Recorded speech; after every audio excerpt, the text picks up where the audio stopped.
National Herald കേസിൽ വിധി ഈ മാസം 29-ന് ഡൽഹി റോസ് അവന്യൂ കോടതിയാണ് വിധി പറയുക. വിവരങ്ങളുമായി വീണ്ടും ചേരുന്നത് വിനീത വിജയാണ്.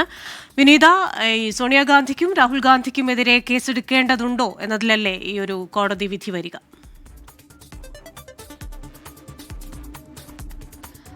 തീർച്ചയായും ക്രിസ്റ്റീൻ, അങ്ങനെ തന്നെയാണ്. രാഹുൽ ഗാന്ധിയും സോണിയാഗാന്ധിയും ഒന്നും രണ്ടും പ്രതികളായി ആണ് ഈ ഇ ഡി കുറ്റപത്രം നൽകിയിരിക്കുന്നത് കോടതിയിൽ. നാഷണൽ ഹെറാൾഡ് കേസുമായി ബന്ധപ്പെട്ട കള്ളപ്പണം വെളുപ്പിക്കൽ ഉൾപ്പെടെയുള്ള കുറ്റകൃത്യങ്ങൾ നടന്നിട്ടുണ്ടെന്നാണ് ഇ ഡിയുടെ കണ്ടെത്തൽ. ഈ കണ്ടെത്തലിൽ കഴിഞ്ഞ ദിവസങ്ങളിലെല്ലാം റോസ് അവന്യൂ കോടതിയിൽ വാദങ്ങൾ തുടർന്നിട്ടുണ്ടായിരുന്നു. ഇതിന് പിന്നാലെയാണ് ഇനി ഈ കേസിലെ വിധി കോടതി പറയുക. ഈ വിധി പറയാൻ ഈ മാസം 29-ലേക്ക് കോടതി മാറ്റിയിരിക്കുന്നു.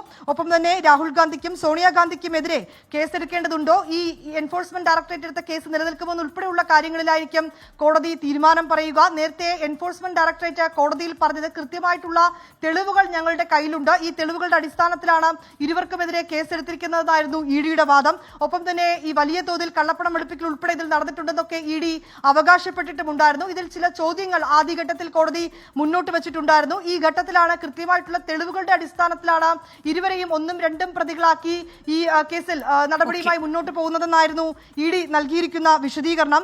ഈ നാഷണൽ ഹെറാൾഡ് പത്രം പ്രസിദ്ധീകരിച്ചിരുന്ന Associated Journal Limited, Young India Limited എന്നും കേസെടുത്തതിൽ സാമ്പത്തിക ക്രമക്കേട് നടന്നതായും എൻഫോഴ്സ്മെന്റ് ഡയറക്ടറേറ്റ് കണ്ടെത്തിയിട്ടുണ്ട്.